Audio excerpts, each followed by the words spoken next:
So let's go ahead and do number 11 together and see how it looks on this video.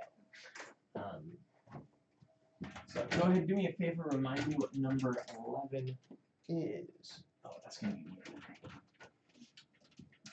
weird. It is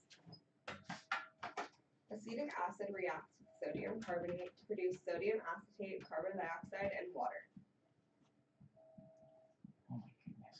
Okay, goes to, Yeah. You said, Sodium acetate.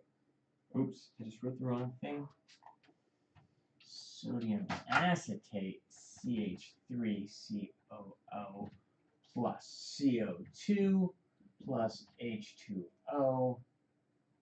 That's liquid, gas, aqueous, solid, aqueous. We've got 100 grams of this. We've got some volume times 0.054 molarity here. Yeah? Starting with zeros of all of these. So the question asks, particularly, I need to know, what does the question ask? How many milliliters of 0.054 molarity acetic acid solution are required to completely react 100 grams of sodium carbonate? So the volume is what we're looking for. Right. And the other thing we need to know is, what does the phrase completely react mean? So there's none left. None left. Right. Right? And if we're doing a complete reaction, actually both are going to be none left. Okay.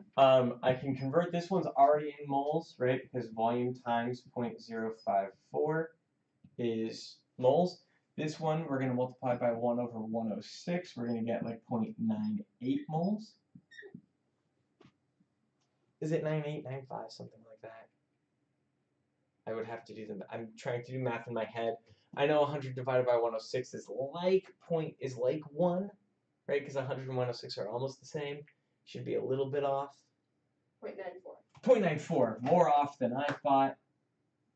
I guess it's almost a tenth, so 0.94.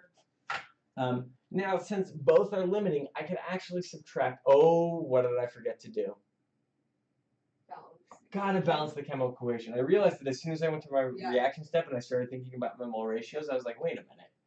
I need a 2 there, and a 2 there, and I should be balanced. So, since both are limiting, I can subtract either one. For some reason, I like subtracting the variable.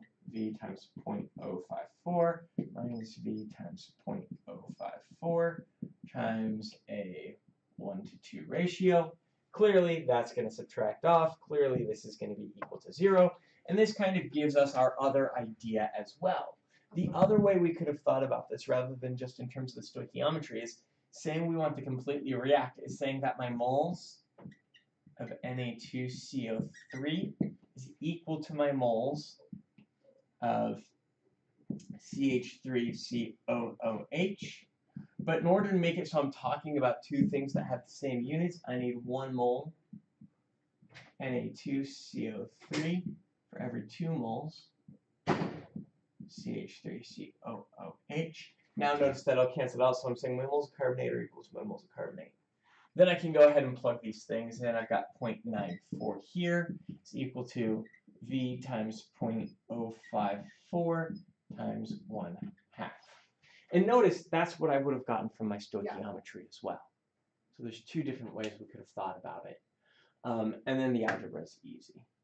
0.94 times 2 is like 1.88 divided by 0.054 is going to be like 1,885ths. Whoa, it's going to be a big number, like 30 something. Yeah, it's like just like 30,000 something. Wait, here, I'll do it right now. 30 liters ish. Milliliters. Oh yeah, well yeah. Yeah. There you go. 30,000 milliliters or 30 liters. And that makes sense because if you think about it, I've got about a mole of sodium carbonate. However, I've got a very low concentration of my acetic acid, right? The fact that I'm at a concentration of 0.054 and I've got a 2 to 1 means I'm going to need a lot of acetic acid to get to I need 2 moles of acetic acid essentially. So I'm going to need 0.054. Wait, I think I did it wrong. I'm getting 8.7. Did I mess up a digit someplace? I doubt it. Let me just try to see 0.04. 17 times 2. Yeah, okay, yeah. Good? Yeah. Okay, great. Cool. So that's how you do that one. I'm going to go ahead and stop the video now.